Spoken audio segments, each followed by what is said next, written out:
you applied for a freeze order for the accounts of Kam Sin Wong. Can you tell us what goods do you have against Kam Sin Wong? What do you have against this guy?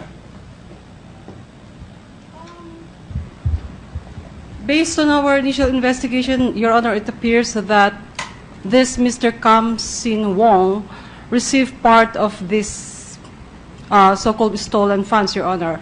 He received it from the account of Eastern Hawaii Leisure and Company, Your Honor.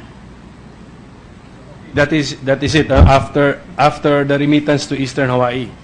Okay, Yes, Your so Honor. you have information that an amount went to Mr. Kim Wong. Okay, so that should be good enough to include him.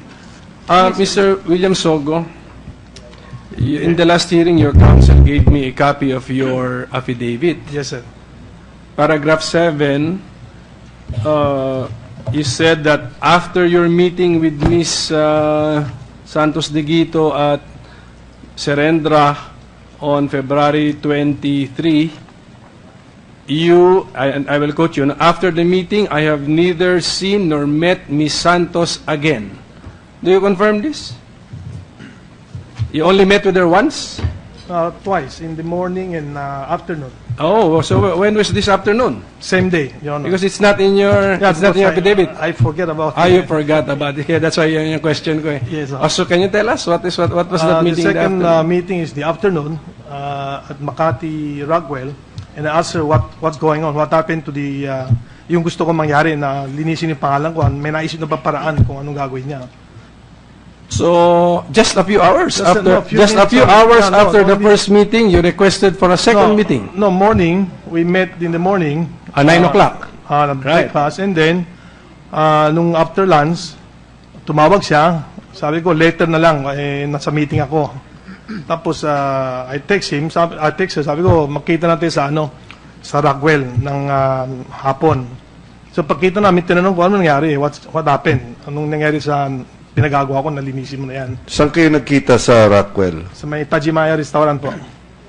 Tapos walang nangyari. So, if few minutes, mga 30 minutes, nagmalis na kami. Wala na yan. That's the last one, Your Honor. Okay, so the affidavit that you gave me is inaccurate to that extent. Sorry, Your Honor. I forget Oo nga. kasi. That's why I noticed it. Eh. Side that ko, nakalimutan. Okay, and you signed a waiver na of your accounts, That's, so RCBC can freely discuss your accounts, no? You have a peso account opened in July 2014. You also disown that account? Yes, Your Honor. Hindi po akin yan. Hindi sa'yo yan, Hindi ano? po, hindi po. Attorney Fernandez, Marcel, no? You can freely discuss the William Sogo disowned accounts. Tama po ba yan? I can discuss, Your Yeah, Honor. peso and both Yes. peso and both and dollar, right? Yes. Yung dollar account opened February 5, but on paper February 1, 2016. So the only activity there would be the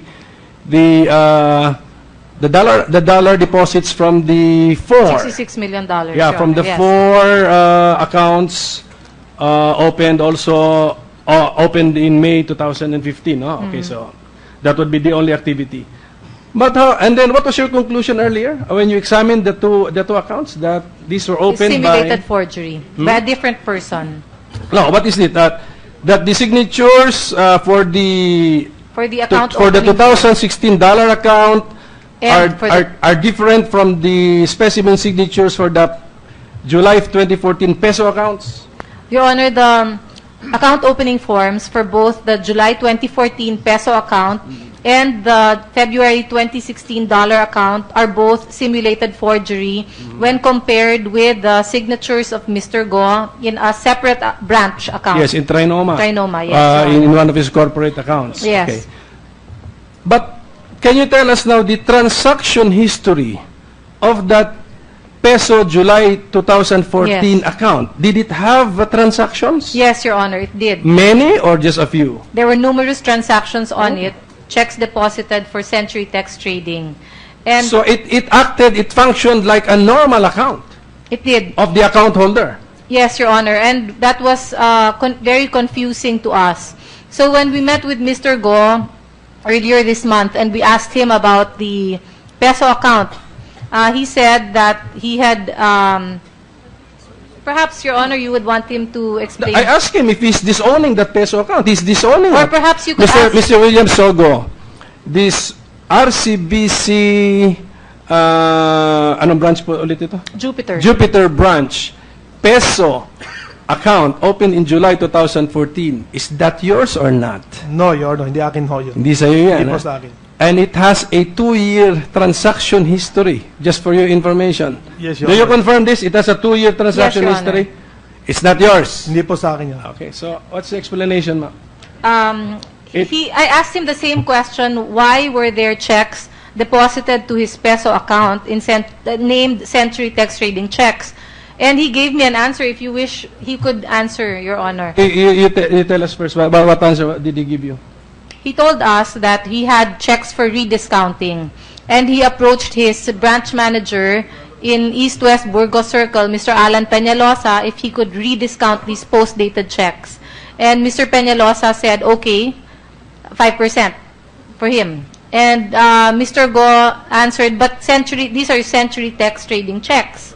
And Mr. Peñalosa said, okay lang, bahala na ako. And we don't know what happened, but the exact process, but what we do know is that the checks of Mr. Go for Century Text Trading began to be deposited in the peso account of Mr. Go in Jupiter, which he claims is forged.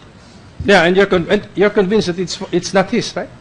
You are according to your report earlier, you are convinced that this July 14 to 2004 July 2014 peso account in the name of Mr. William Sogo, which functioned like a normal bank account, is not his. That he did not open, that he did not sign the account opening forms in the peso accounts because the signatures are Okay. simulated forgery. But is it his? The funds, I believe, were sold by him by way of rediscounting to Mr. Peñalosa. That's how I understood it, Your Honor. Since Mr. William Sogo has signed a waiver, can you provide this committee now with the transaction details, transaction history of that July 2014 peso account?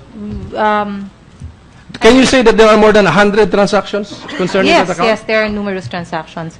I'm not sure if the waiver allows me to provide a copy, but it does allow me to discuss. It does. I think it does because you can freely discuss it. Actually, we can through cross-examination or through question and answer, we can actually also derive that report in a TSN form. So you can give that report to this committee. So more than 100 transactions. Numerous transactions. Oh, more- I didn't count. And that is not his, according to him. This is your last chance, Mr. William Sogo, to explain. Is that yours? Hindi Not po yours? akin account na yan. Hindi po. That's not mine. Your Honor, how we understood it was the checks were payable to him, but he sold them to by way of rediscounting. The account forms, as much as we know, were not signed by him based on our independent verification. So, Mr. Go would, or maybe Mr. Peñalosa, you could ask him about it. I But don't. how could the branch manager of East West Bank access an RCBC? Perhaps, Your Honor, you should ask if they are friends.